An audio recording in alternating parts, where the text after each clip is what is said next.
An accused Bosnian war criminal has returned to his home country while his lawyer proclaims his innocence. Well, first off, no, he's not a war criminal. Dejan Radojkovic was deported and flown from Las Vegas to Sarajevo, Bosnia-Herzogovina, on Thursday.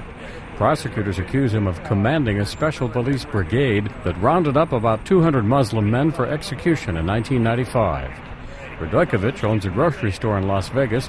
He's represented by attorney Don Cherez. One day, they're guarding the road near Srebrenica, and 200 Muslim soldiers come and surrender.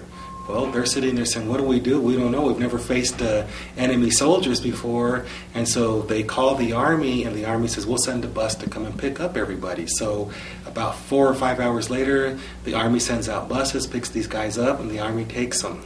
Cherez insists his client never killed anybody. You know, under the genocide statutes, if you participate or otherwise assist, then you're just as guilty of genocide. So that's the government's position. Because they should have known that 3 or 4 days later the army wasn't going to take care of these guys but kill them, then they wanted to say, you too are guilty of genocide. Radojkovic was arrested in 2009 for failing to disclose his wartime past. Court documents show he was accused of failing to report that he was a police squad commander. This is kind of like an extradition hearing. We were always willing to go back to Sarajevo to clear our name and say, hey, you're overreaching with what you want the genocide statutes to read, but the government always insisted that we had to go deported and not on our own. Radojkovic appealed his deportation order, but a U.S. court rejected the appeal in February. Brian Thomas, The Associated Press.